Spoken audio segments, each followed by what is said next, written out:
जोहार। मैं आनंद कुमार और आप देख रहे हैं जनमन की बात। जनमन की बात शुरू करने के पहले मैं आप सभी जो मेरे दर्शक हैं, जो मेरे सब्सक्राइबर्स हैं, उनका आभार जताना चाहता हूं, उनको धन्यवाद करना चाहता हूं, क्योंकि आज मेरे सब्सक्राइबर्स की संख्या 10,000 से ज़्यादा हो गई है और मेरे वीडियो का जो व्यूज़ है वो 15 लाख से ज़्यादा हो गया है, करीब करीब 15.5 लाख है। ये सब आपके प्यार की वजह से, आपके समर्थन की वजह से हुआ है। आप सब मेरे वीडियो देखते हैं, उसको लाइक करते हैं, इसलिए मैं तहे दिल से आपका शुक्रिया अदा करता हूँ। और वैसे सभी मित्रों से जो वीडियो देखते हैं पर अभी तक सब्सक्राइब नहीं किया उन्होंने चैनल को, उनसे आग्रह है, उनसे अपील है कि कृपया चैनल को सब्सक्राइब भी कर लें अगर वीडियो देखते हैं तो शुरू करते हैं आज की जनमन की बात। झारखंड मुक्ति मोर्चा के वरिष्ठ विधायक लोबिन हेम्ब्रम लगातार अपनी ही सरकार के लिए सिरदर्द बने हुए हैं। मुख्यमंत्री हेमंत सोरेन पर राज्य के आदिवासियों, मूलवासियों और छात्र युवाओं की भावनाओं के साथ खिलवाड़ करने का आरोप लगाने वाले लोबिन हेम्ब्रम आज झारखंड विधानसभा के बजट सत्र के दूसरे दिन सरकार से अपना विरोध जताने के लिए कंधे पर बहंगी लेकर पहुंच गए और विधानसभा में प्रदर्शन करने लगे। लोबिन का यह रूप आज विधानसभा में चर्चा और आकर्षण का केंद्र बना रहा और जाहिर था पत्रकारों से वे घिरे रहे और पत्रकार उनसे सवाल पूछते रहे। लोबिन हेम्ब्रम कंधे पर बांस की कांवर बना लिए। लोबिन हेम्ब्रम जो बोरियो से जेएमएम के विधायक हैं, वे आज कंधे पर बांस की कांवर बनाकर उसमें मटका रखकर पारंपरिक वेशभूषा में विधानसभा पहुंचे थे। पत्रकारों से बातचीत में उन्होंने अपनी ही सरकार पर निशाना साधा और कहा कि हमारी मांगे हैं जो सालों से लंबित पड़ी हैं। प्राकृतिक संसाधनों की लूट का मामला उन्होंने उठाया और कहा कि जल जंगल जमीन के नाम पर सत्ता में आई हेमंत सोरेन सरकार इन्हीं संसाधनों का अंधाधुंध दोहन होते देख रही है और कुछ नहीं कर रही, जबकि खनिज से लेकर पत्थर तक में लूट मची है। उन्होंने बार बार आवाज उठाई, ऐसा लोबिन का कहना है, लेकिन हेमंत सोरेन उनकी नहीं सुनते। 1932 के खतियान पर 2022 में विधानसभा के इसी बजट सत्र में भावुक हो जाने वाले लोबिन हेम्ब्रम ने कहा कि यह सरकार जनता को भरमा रही है, स्थानीय और नियोजन नीति नहीं बनाई गई है, युवाओं को झांसे में रखा जा रहा है। विधायक ने कहा कि जनजातीय क्षेत्रों के हितों के लिए, उनके संरक्षण के लिए पेशा कानून बना है, लेकिन इसका सरेआम उल्लंघन हो रहा है, वायलेशन हो रहा है। लोबिन ये भी कहते हैं कि 1932 के खतियान पर आधारित डोमिसाइल नीति के नाम पर हेमंत सरकार ने युवाओं को झुनझुना थमाने का काम किया है और पूरे राज्य में कहीं कोई काम नहीं हो रहा है। पत्रकारों ने जब उनसे यह पूछा कि आप पार्टी में अकेले विधायक हैं जो इस तरह की बात कर रहा है, तो लोबिन ने कहा कि हम तो अकेले चले हैं, हमारा कारवां बढ़ता जाएगा। बता दें कि इसके पहले शराबबंदी, संथाल परगना के इलाकों में अवैध खनन, पारसनाथ पहाड़ का विवाद जैसे कई अन्य मुद्दों को लेकर भी लोबिन हेम्ब्रम सरकार के खिलाफ बयान देते रहे हैं। वे दुमका में झारखंड स्थापना दिवस समारोह में भी नहीं गए थे। विधायक ने कहा कि आखिर सरकार अपने वायदों को पूरा क्यों नहीं करती? जल जंगल और जमीन को बचाने के लिए ही तो हम लोग लड़ाई लड़ रहे हैं। तो आपको बता दें कि लोबिन हेम्ब्रम पिछले 1.5-2 साल से हेमंत सोरेन सरकार से नाराज चल रहे हैं। वे सीएम हेमंत सोरेन को लगातार सार्वजनिक मंचों से, पब्लिक फोरम पर चुनौती देते रहे हैं। संथाल परगना प्रमंडल के बोरियो से 5 बार चुनाव जीतने वाले लोबिन हेम्ब्रम की अपने क्षेत्र में काफी मजबूत पकड़ है, लेकिन उनके बागी तेवरों से पार्टी पहले भी कई बार असहज हुई है। लेकिन पिछले 10 जनवरी को उन्होंने पारसनाथ पहाड़ी के मुद्दे पर आदिवासियों की विशाल रैली आयोजित कर जिस तरह सीधे मुख्यमंत्री हेमंत सोरेन पर हमला बोला, वह आने वाली दिनों में झारखंड की राजनीति का एक बड़ा संकेतक हो सकता है। ये जग जाहिर है कि राज्य में आदिवासी मूलवासी आबादी ही झारखंड मुक्ति मोर्चा का राजनीतिक आधार है, पॉलिटिकल बेस है। संथाल परगना के अधिकांश आदिवासी आज भी झारखंड मुक्ति मोर्चा के केंद्रीय अध्यक्ष जेएमएम सुप्रीमो शिबू सोरेन को किसी देवता से कम नहीं मानते।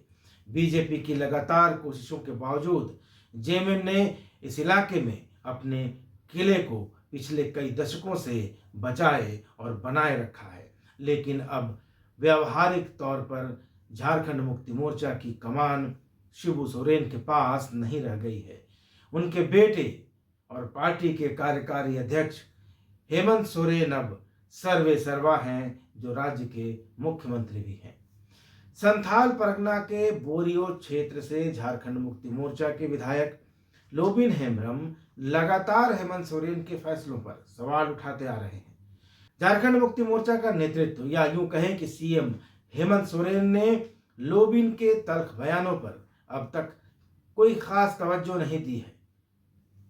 ऐसा माना जाता है कि लोबिन की गतिविधियों पर उनकी चुप्पी के पीछे एक खास रणनीतिक वजह रही होगी, लेकिन इस बार लोबिन हेम्ब्रम ने पारसनाथ पहाड़ी के मुद्दे को जिस तरह आदिवासियों के धर्म, उनकी अस्तित्व, उनकी अस्मिता, उनके हक और उनके पहचान के सवाल से जोड़ दिया है, वह जेएमएम के परंपरागत राजनीतिक समीकरण को सीधे तौर पर प्रभावित कर सकता है।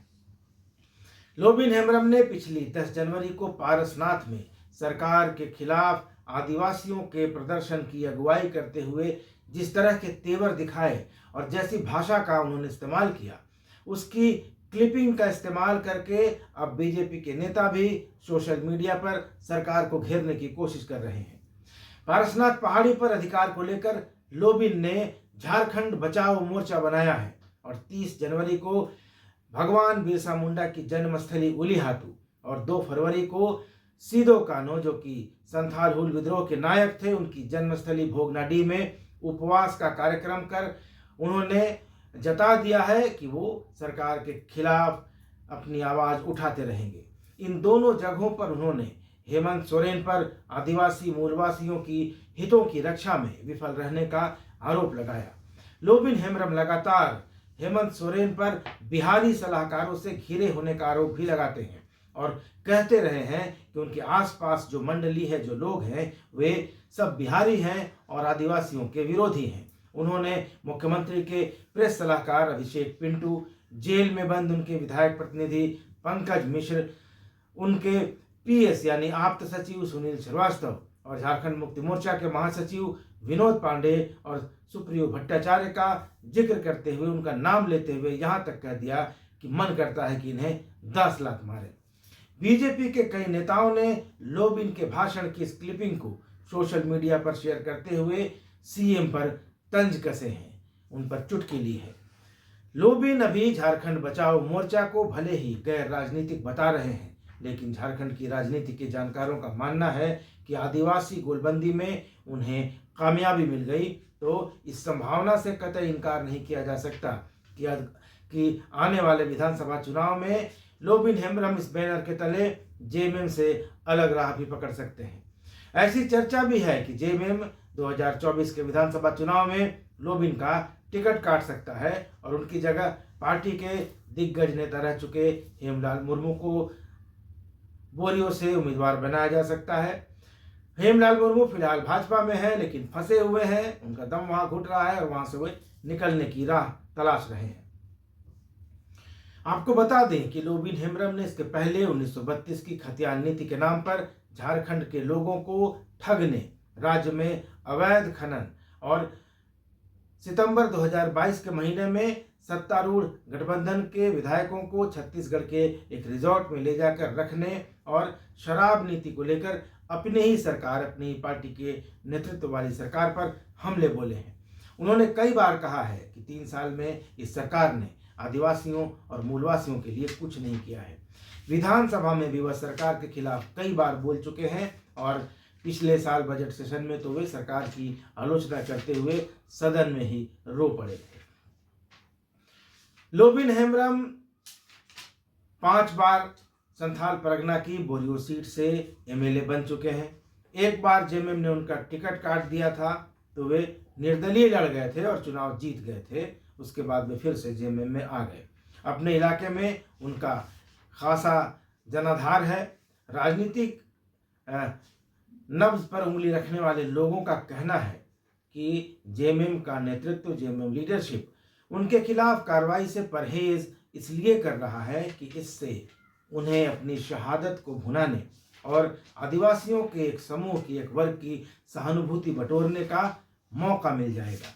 ऐसे में पार्टी नहीं चाहती कि उनकी अगुवाई में कोई ऐसा मोर्चा बन जाए जिसकी वजह से आगामी चुनाव में आदिवासियों के वोटों में बंटवारे की गुंजाइश बन जाए। जेएमएम के वरिष्ठ नेता स्टीफन मरांडी मीडिया रिपोर्टों में यह कहते हुए बताए गए हैं कि लोबिन हेम्ब्रम को सरकार के खिलाफ सार्वजनिक तौर पर कुछ नहीं बोलना चाहिए और जो भी मुद्दे हैं उन्हें पार्टी फोरम पर उठाना चाहिए। लेकिन जेएमएम के भीतर यह चुनौती जरूर है कि लगातार अपनी ही सरकार को चुनौती दे रहे अपने ही पार्टी के एक सीनियर विधायक को कैसे काबू में किया जाए, कैसे साधा जाए। कहीं ऐसा न हो कि आने वाले चुनाव में वह वैसी ही भूमिका में दिखाई दे जैसी भूमिका में रघुवर दास सरकार में सरयू राय रहे थे और पार्टी ने उनका टिकट काट दिया था और जो उसके बाद हुआ वो झारखंड की जनता ने देखा।